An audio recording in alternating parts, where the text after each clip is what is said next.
I didn't have a great place on this shirt to mount this microphone, so I'm just gonna hold it. Maybe it makes me look cooler, kind of like a newscaster. So we're just gonna try this for this video. Hopefully you don't mind it. All right, friend, today we are going to be looking at everything you need to do to keep your long-finned betta happy and healthy. Now, general betta keeping care tips apply to both long-finned and placotte bettas. However, when you have a betta with long fins, and I know this from personal experience because I've actually had long-finned bettas longer than I've had bettas with short fins, which I do keep only bettas with short fins now. But before I did that, I had long-finned bettas. I had so many, so I know they're harder to take care of. And when I say harder to take care of, I just mean you have to take a lot more precautions than you would with a short-finned betta, because long-finned bettas are very, very prone to getting their fins nipped, scratched, torn. It's just, the list goes on and on. So I'm not saying all this to prevent you from getting long-finned betta. You do what you want to do. If you want a long-finned betta, get you a long-finned betta. But these are the top tips that are going to help keep your betta's fins long, flowing, and healthy. Hopping right into it, you've got to check everything in your tank, and I am dead serious. You may have done the research, and that's great. You may have natural, soft, live plants, driftwood, maybe even a rock or two here. But I'm telling you right now, if you don't check every single thing, there will be a rough edge on something and your betta's fins are gonna get ripped. So it may be a little bit of a pain, but I need you to check everything, especially the wood. If you have driftwood in there, live plants, it's not an issue. Live plants are soft, 100% live plants are the best. I honestly never recommend fake plants at all with bettas that have long fins, because even if it's a softer plant, like a softer fake, you have the silk fake plants, live is always the best option. Just because there's no, you won't have any loose pieces of plastic, nothing to rip your betta's fins. Live plants, 100% best way to go, and they really are not hard for beginners. So if you have live plants in the tank, then you need to turn your attention more to the decor you have in there, the rocks, the substrate, even the driftwood, especially the driftwood. Before you even put it in your tank, it's very important that you run your fingers over it. If any piece of wood catches your fingers, you have to get sandpaper and you have to sand that puppy down, because I'm telling you, that is one of the biggest offenders when it comes to ripping your betta's fins is driftwood, especially if you have it in your tank. Now, when it sits in water, it will soften a little bit, but those sharp edges are not gonna go away and they're still gonna catch your betta's fins. So always check the driftwood, check the rocks, also check the position of the decor. If you have a gap, let's say you have some substrate and then you have some wood over here, if there is a gap underneath, like a little space where if your betta's resting, he might get his fins rested under there, but then he decides to rock it off and it's gonna catch and rip it, you got to prevent those too. So just make sure that everything you have in there is rested snugly and settled down into the substrate so that there are no pockets, no empty pockets where your betta could kind of go under, but then wrench up if he decides to swim away and rip his fins. Tip number 2, you must have a sponge filter in your tank. You must. If you don't have a sponge filter, if you have something like a hang-on back filter that has a water intake, you have to cover it. I cannot repeat this enough. If it's a built-in filter, rip it out and get you a sponge filter if it's not too much of a problem. If it is a built-in filter where it's in the side and you can't really wrap it around, you can't wrap any kind of soft filter media around the water intake, because typically what you have with a hang-on back filter is you have a cylindrical water intake, and that's easy. You can buy some filter media, just cut it, wrap it around it, secure with rubber bands, boom, you're good. But with a internal filter, and I had this on the tank behind me before I ripped it out, basically it's just a wall that leads to this chamber inside, and the water intake is just a bunch of grates in the wall, and there's no way to wrap anything around it. It's very hard to just get a piece of filter media to sit against it. It's hard. It's not easy. I don't recommend it. I recommend just ripping it out. If you have a hang-on back filter, that's what you do. Get you some filter media, wrap it around. It's essential. I used to have a Betta with long fins. He loved to lay against it. Bettas love to lay against really anything. And he was strong enough to swim away, so I know that he was not weak. I know it wasn't just sucking him up there. He was laying against it because it gently held him to it as it was taking the water in.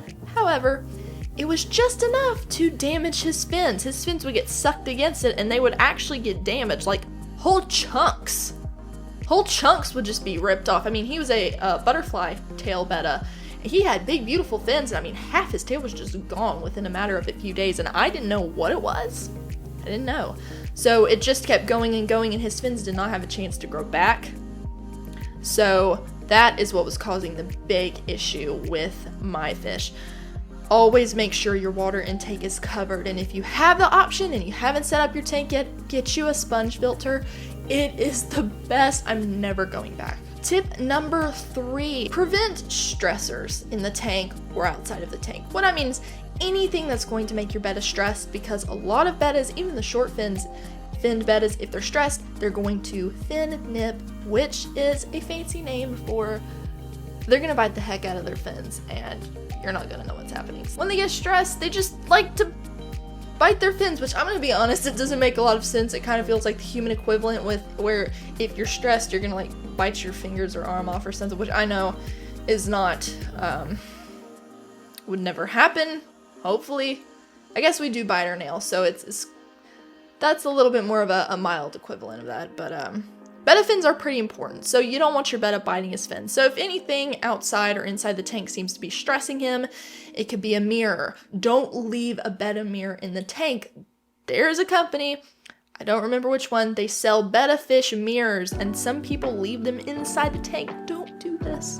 It would be like if you were in your home and constantly you saw this man in the corner who looked like a robber, like he had a ski mask on and a gun, and he was just constantly there. Pretty sure you would be stressed too. Bettas are very territorial, so if your Betta is constantly seeing another Betta in his territory and he can't get at him, he can't chase it away, he's always there, every time he passes the mirror he sees him, your Betta's gonna get stressed. So make sure there are no mirrors, no reflective surfaces in there, and if you notice anything that seems to be stressing him out, just remove it. Tip number 4, feed your Betta a healthy and natural diet. This goes with short fin Bettas as well, but with long fin Bettas, they need proper nutrients even more because they are going to need to constantly have their fins just regenerating if something happens, like if they get a rip.